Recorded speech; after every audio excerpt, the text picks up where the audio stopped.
So ఒక శ్రీశైలం హైవేకి అటు నాగార్జున సాగర్ హైవే ఇటు పక్క చూస్తే బెంగళూరు హైవే. సో సాగర్ దాటితే మళ్ళీ విజయవాడ.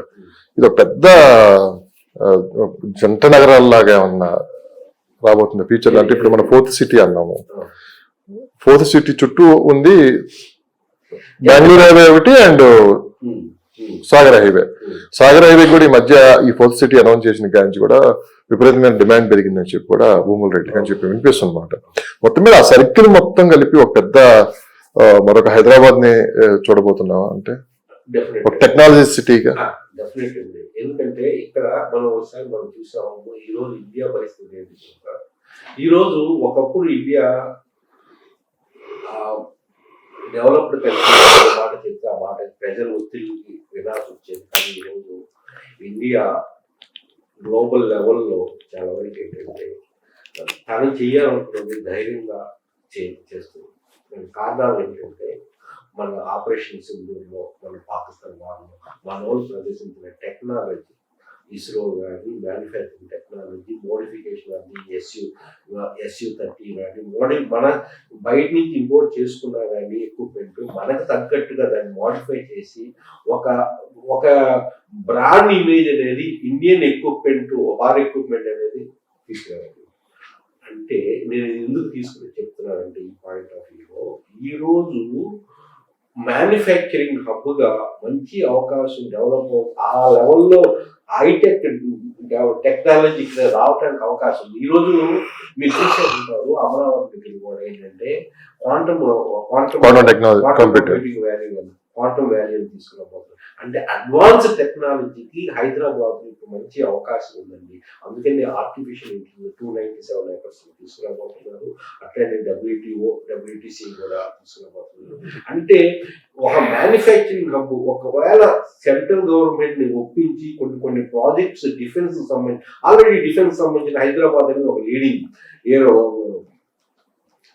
ఏరోనాటికల్ సంబంధించిన హబ్ అనమాట. యాక్చువల్గా దాన్ని ఇంకా ఎక్కువ తీసుకొచ్చి మ్యానుఫ్యాక్చరింగ్ దృష్ట్యా ఆ ఏరియాస్ లో తీసుకురాగలిగితే డెఫినెట్ గా యాక్చువల్గా ఆ ఫ్యూచర్ సిటీ అనేది నిజంగా సిలికాన్ వ్యాలీ కన్నా ఎక్కువ. సిలికాన్ వ్యాలీ అంటే ఓన్లీ ఐటీకి సంబంధించింది, కానీ ఇందులో ఏంటంటే integrated many thing artificial intelligence కానీ అట్లనే హెల్త్ సిటీ కానీ హెల్త్ హబ్ కానీ డిఫరెంట్ గా రాబోతుంది అక్కడ. అందువల్ల ఏంటంటే ఒక electronic manufacturing, advanced electronic manufacturing అంటే అడ్వాన్స్డ్ ఏదైతే ఏ కంట్రీ అయితే ఏ సిటీ దగ్గర అడ్వాన్స్ టెక్నాలజీ తొందరగా మ్యానుఫ్యాక్చరింగ్ చేసి వాటిని ఎక్స్పోర్ట్ చేయగలిగితే ఆ ప్రాంతం డెఫినెట్ గా బాగా డెవలప్ అవుతుంది. సార్ ఒక డౌట్ అయితే ఉంది సార్.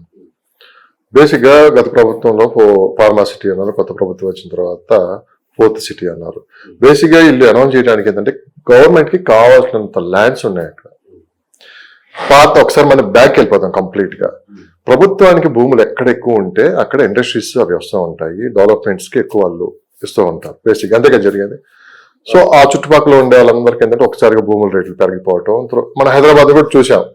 బేసిక్ గా ఇప్పుడు హైదరాబాద్ అప్పుడు అమీర్పేట వరకు ఉండే తర్వాత చిన్న డెవలప్ అయ్యి ఓవరాల్ వచ్చింది. ఆ తర్వాత అన్ని విలేజెస్ చుట్టుపక్కల అంతా ఒకసారిగా ఏంటంటే ఎక్కువ ల్యాండ్స్ ఎక్కడ ఉన్నాయి గవర్నమెంట్ ఇంకా సిటీలో లేవు, ఇంకా అవుట్స్కర్ట్సే కదా మొత్తం. సో గవర్నమెంట్ ల్యాండ్స్ ఎక్కడ ఉన్నాయో అక్కడ వాళ్ళు పోయి ఇండస్ట్రీస్ అవి వచ్చాయి. ఈ రోజు ఆ చుట్టుపక్కల ఉన్న గ్రామాలు కావచ్చు, అక్కడ కొన్న వాళ్ళు కావచ్చు, కోటీశ్వర్లు కూర్చున్నారు. నేను అనేది ఏంటంటే 4th సిటీ విషయం కూడా తీసుకుందాం. 4th సిటీ దగ్గర అనేది దాదాపు 1,00,000 ఎకరాలు సేకరిస్తారు ఓవరాల్ గా. గవర్నమెంట్ ఏదైనా ఉన్నాయి, ఈ గవర్నమెంట్ కావచ్చు, కొత్త గవర్నమెంట్ కావచ్చు, ఏదైనా ఉన్నాయి. కానీ భవిష్యత్తులో గవర్నమెంట్ తో సంబంధం లేకుండా అంత ల్యాండ్ ఉంది కాబట్టి ఇండస్ట్రీస్ ఎవరైనా పెట్టుకోవాలని అక్కడికే వస్తారు, కానీ వేరే చోటకి వెళ్ళరు కదా. మీరు చూడొచ్చు కదండి, ఈరోజు జూ ఎక్స్పాన్షన్ కావాలి, ఓకే 4th సిటీ కావాలి, 200 acres ఇచ్చేస్తాం. రేస్ కోర్సు మలక్పేటలో చాలా హై ప్రీమియం ప్లేస్ లో ఉందని షిఫ్ట్ చేయాలా, ఓకే ఫ్యూచర్ సిటీలో తీసుకోండి.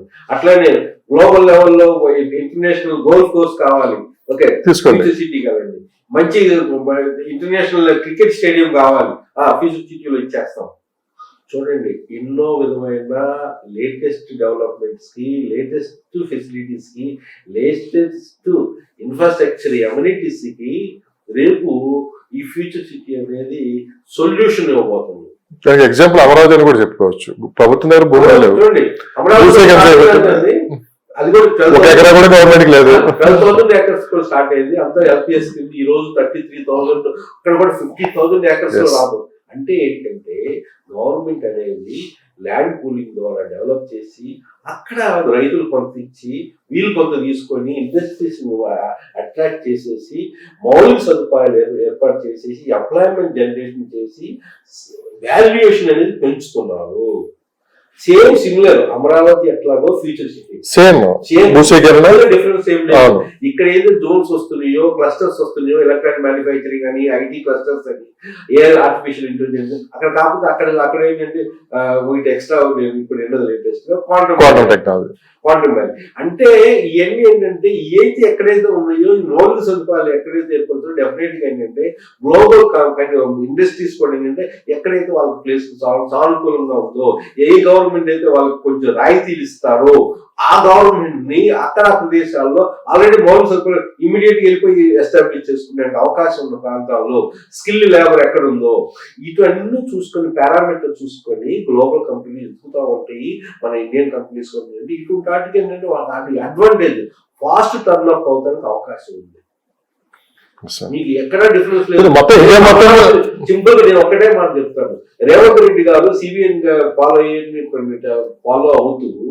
ఫాలో అవుతూ దాని ఇంప్లిమెంటేషన్ కి ఫోకస్ చేయగలిగితే డెఫినెట్ గా హైదరాబాద్ అనేది 4th సిటీ అనేది హైదరాబాద్ టోటల్ గా అనేది గ్లోబల్ సిటీ ఒక పేరు రావడానికి ఎంతో కాలం పట్టదు. కానీ ఏంటంటే ఒక్కటే కొన్ని ఛాలెంజెస్ అయితే ఉన్నాయి. అక్కడ గవర్నమెంట్ వేరు, ఇక్కడ గవర్నమెంట్ వేరు. అక్కడ ఉన్న డైనమిజం అనేది కూడా కొంచెం లీడర్లో ఒక డైనమిజం అనేది కొంచెం కొరత అనేది అనిపిస్తుంది ఇక్కడ. అంటే అనుభవం గారు దాదాపు ఆయనకి అంటే ఆల్రెడీ ఒక హైటెక్ సిటీ, ఒక సైబరాబాద్ సిటీ అన్ని నిర్మించిన వాళ్ళు. ఇదే ఒకసారి మనకు అజంప్షన్ చూసుకోండి. అదే చంద్రబాబు నాయుడు గారు ఈ రోజు ఇక్కడ ఉంటే ఏ విధంగా ఉండబోయేది చూసుకోండి.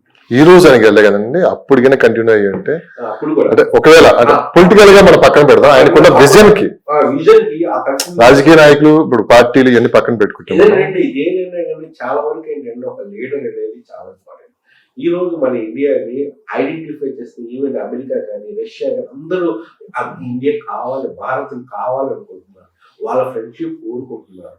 కారణం ఏంటండి, we proved ourselves, we are independent, అన్ని సెల్ఫ్ సస్టైన్ గా మనం డెవలప్ అవుతున్నాం. నాన్ అలైన్మెంట్ మూవ్మెంట్ గా ఎవరికి దగ్గర కాకుండా మనం ఓన్ గా డెవలప్ అవుతున్నాం. అదే పాసిబిలిటీ ఇప్పుడు హైదరాబాద్ లో తీసుకురాగలిగితే చాలా ఉత్తమం. నేను చెప్తున్నా కదా, బెస్ట్ ఆపర్చునిటీ ఇప్పుడు మ్యానుఫ్యాక్చరింగ్ హబ్ గా future city, advance technology manufacturing hub గా, డిఫెన్స్ మ్యానుఫ్యాక్చరింగ్ హబ్ గా, డ్రోన్ మ్యానుఫ్యాక్చరింగ్ హబ్ గా ఈ ఫ్యూచర్ సిటీ ఆ ఏరియాస్ డెవలప్ చేయగలిగితే అసలు ఎంత అద్భుతంగా ఉంటుంది మీరు ఆలోచించవచ్చు. ఎంత ఇప్పటికే 10 lakh ఎంప్లాయ్మెంట్ అంటున్నారు. రేట్స్ కూడా ఏంటంటే డిఫరెంట్ రేట్స్ ఉన్నాయి అక్కడ. మనకు కావాల్సిన రేట్లో, మనకు కావాల్సిన ఎమ్యూనిటీస్ లో, మనకున్న బడ్జెట్ లో 30,000 కానీ 32,000 కానీ below 8,000 per square head rates కూడా ఉన్నాయి.